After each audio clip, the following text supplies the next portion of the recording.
وعلى آله وأصحابه ومن اتبع هداه وما توفيقي إلا بالله عليه توكلت وإليه أنيب أما بعد. Donc alhamdulillah, donc on reprend nos cours sur le livre Sayyidina Muhammad sallallahu alayhi wa sallam min al-bad'i ila al-abad, le prophète alayhi wa sallam du début jusqu'à la fin. Donc c'est pas notre premier cours, c'est une série de cours qu'on a commencé depuis longtemps. Et ici, on est dans le chapitre est-ce que le prophète alayhi wa sallam connaît l'invisible? Donc on a déjà expliqué le principe de ce livre, la particularité de ce livre. On a déjà, je vous ai déjà parlé de l'auteur.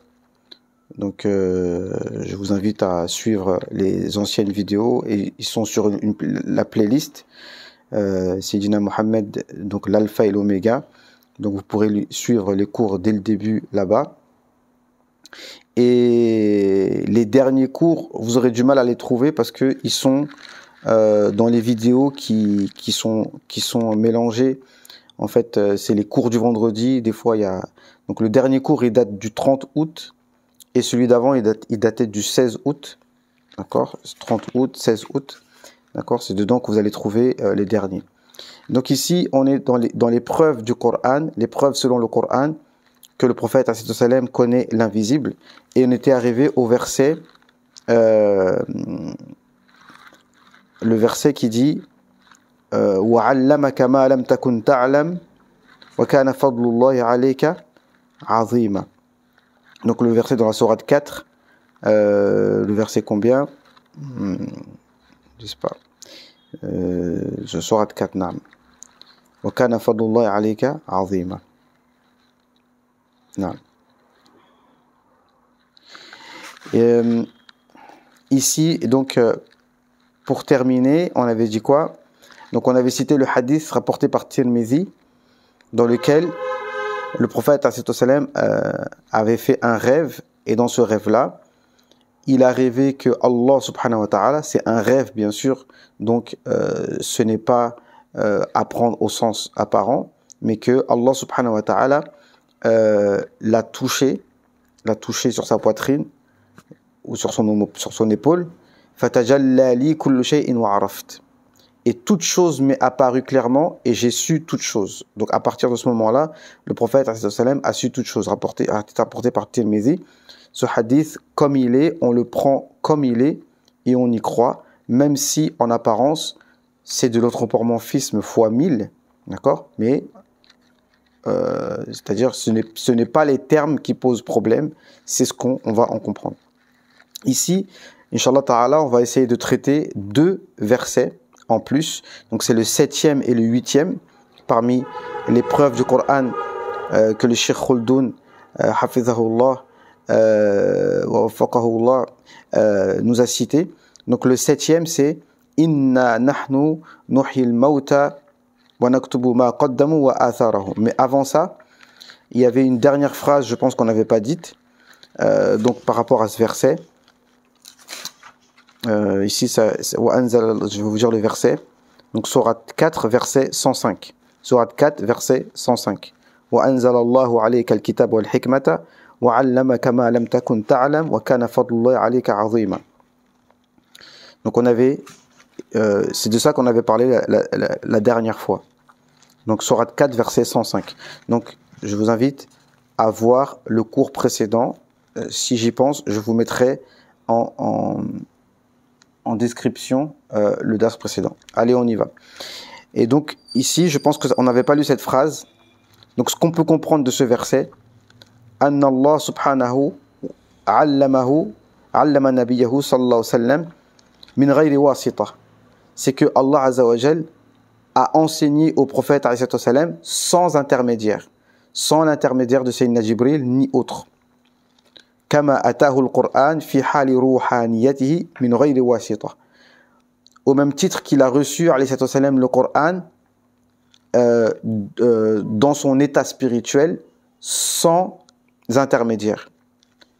Et la preuve de cela, c'est le verset dans Sourate Naml dans la sourate les fourmis, dans la première page, wa innaka latulaqqal Qur'an min ladun hakimin alim. Tu reçois certes le Coran de la part d'un sage et d'un savant.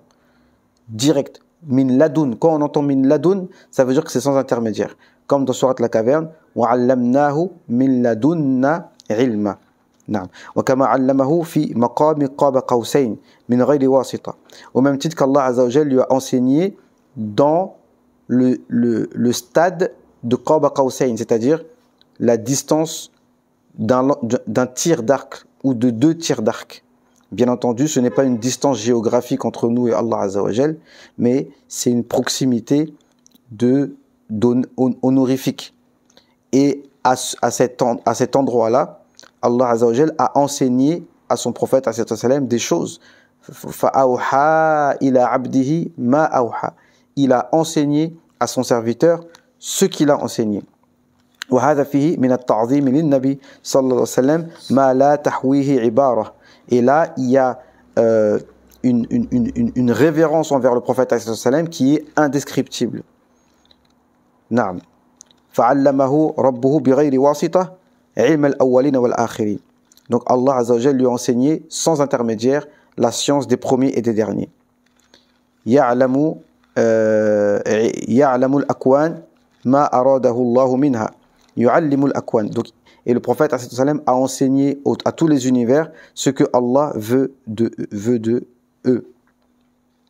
Innama ana qasimun wallahu yu'ti.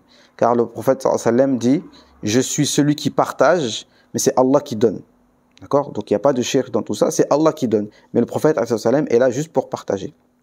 Donc le verset en question, donc je vais essayer de ne pas faire long, donc peut-être qu'on va se contenter de un verset, c'est Inna nahnu nuhyil mauta wa naktubu ma qaddamu wa atharahum. C'est nous qui faisons revivre les morts et wa naktubu ma qaddamu wa atharahum.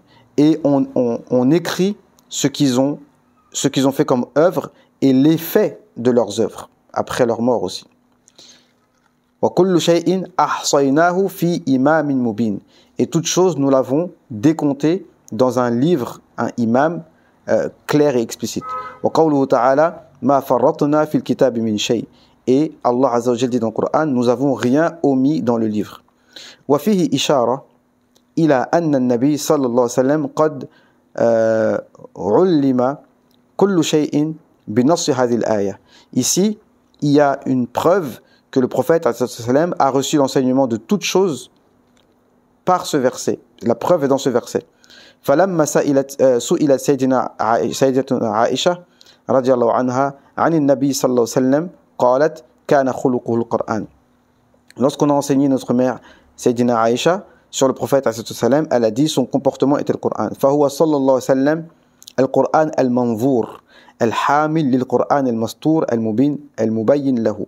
Donc le prophète il est le Coran observable qui porte en lui le Coran écrit. D'accord? Le prophète est le Coran qu'on peut observer. Et le Coran est le livre est le Coran qui est écrit. Donc ce qui est écrit est mis en pratique par le prophète est incarné, on va dire. Naam. Les enseignements du prophète, les enseignements du Coran sont incarnés par le prophète alayhi salam. Attention, quand je dis incarné, on se comprend. Naam. Wa qawluhu sallallahu alayhi wa sallam ala inni utiltu al-Qur'an wa mithluhu ma'ahu. Le prophète sallallahu alayhi wa sallam dit, n'est-ce pas que j'ai reçu le Coran et son semblable avec. Ça veut dire que tout ce qui est dans le Coran, le prophète sallallahu alayhi wa sallam a reçu le semblable, c'est-à-dire dans la sunna. D'accord? Et la sunna et le Coran, sous un certain aspect, sont égaux. Parce que les deux sont une révélation.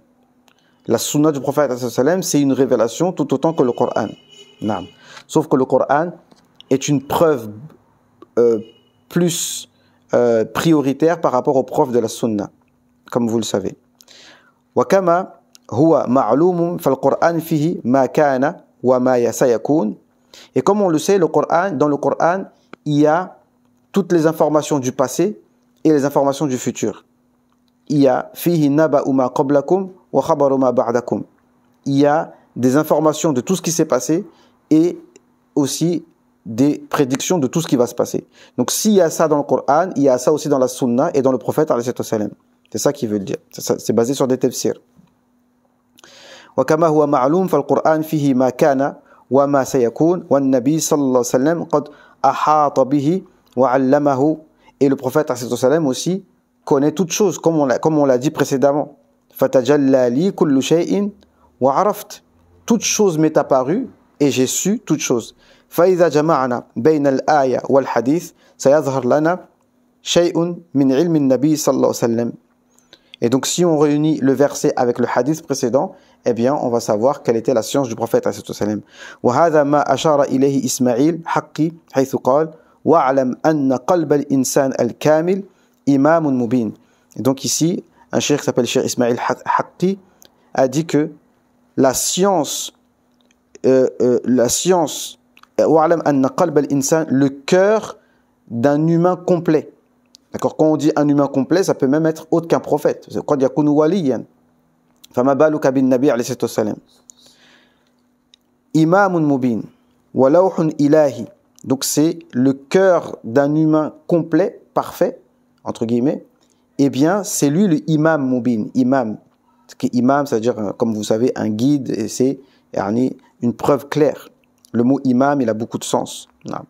Walawhun ilahi, et c'est une tablette divine. Fihi anwarul malakut, dans lequel il y a les lumières de al-malakut. Al-malakut, c'est tout ce qui est en dehors du monde que nous connaissons, que le système observable, c'est au-delà de cela. Les premiers cieux, les deuxièmes cieux et le monde invisible des anges et des djinns, d'accord? Les lumières de malakut, manqusha, ils sont imprimés sur son cœur. Wa asrarul jabarut muntabi'a, et les secrets du jabarut, et le jabarut, c'est encore une autre dimension, si on peut dire, c'est le monde du kun fayakun, c'est le monde de alamul irada. Quand on parle de monde de jabarut, par exemple, le paradis, c'est le monde du jabarut. Al-Jannah, alamul jabarut. Quand on dit jabarut, ça veut dire que tout ce que tu veux, ça se réalise tout de suite. Il n'y a pas d'asbab. Ici, le monde dans lequel on est, c'est le monde des asbab, alamul asbab. Et alamul malakut, comme on a dit, c'est le monde invisible à nos yeux, les anges, les djinns, le premier ciel, le deuxième ciel, etc.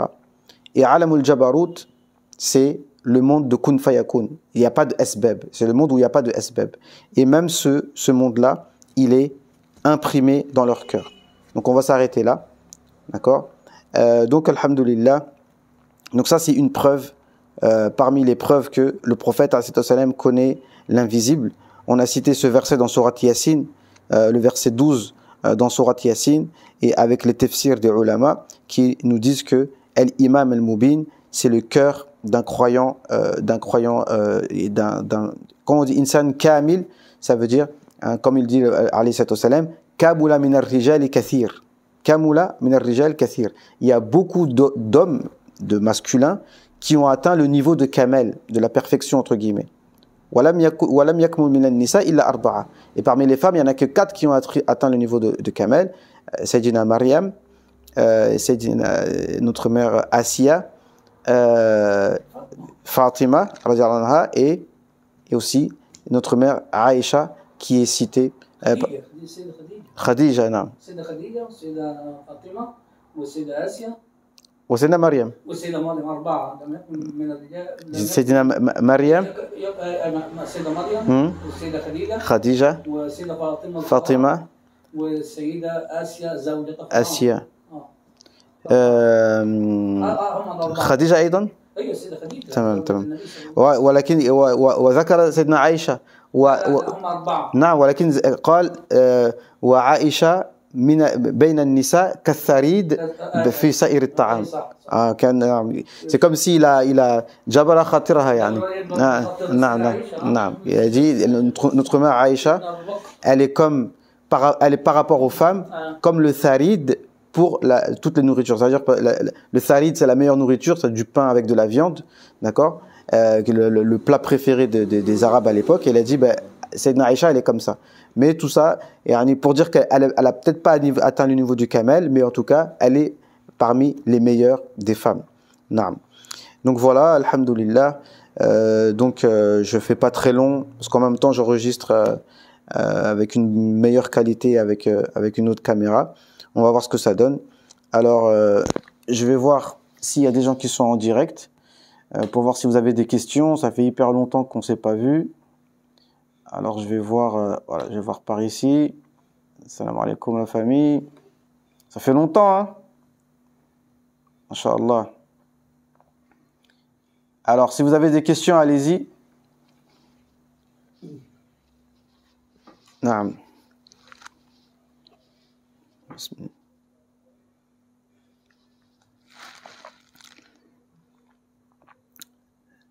Si vous avez des questions, allez-y. Hein. Je vais pas faire long. Je vais essayer de pas faire long. Et Inch'Allah Ta'ala, oui. Alors, je vous explique ce que je projette de faire. C'est que là, subhanallah, le Mawlid, j'ai même pas tout ce mois-ci, le mois de Rabi' al-Awwal est passé et j'ai même pas, ça fait longtemps que j'ai pas fait de vidéo, j'ai pas parlé du prophète alayhi salam. Mais Inch'Allah, je vais me rattraper. Je vais me rattraper. Je vais me rattraper, Inch'Allah Ta'ala, au Rabi' al-Thani. Vous savez qu'ici, le Mawlid, ça dure tout le mois. Hein. Franchement, l'ambiance... L'ambiance en Égypte, c'est différent qu'en France. Hein. Machallah, ici, il y a des assises tout le temps. Il y a des assises tout le temps. Et bi'idhnillah, jeudi prochain, Inch'Allah, à cet endroit ici, il y aura Sheikh Khuldoun et Sheikh Yusri. Donc Sheikh Khuldoun, l'auteur de ce livre, et Sheikh Yusri, et peut-être Sheikh Dr Mohamed Mouhanna. Je ne sais pas s'ils pourront être dispo, mais ce serait un honneur. Donc on va faire un Mawlid à la française au Caire, Inch'Allah. Qu'est-ce que j'avais d'autre à vous dire? Inch'Allah, bon, le local, alhamdoulilah, il est prêt. Encore une fois, je remercie tous ceux qui ont participé. Mais je pense que la cagnotte, je vais la poursuivre. Il y en a qui voulaient payer pour le prochain mois. Là, on est au début du mois.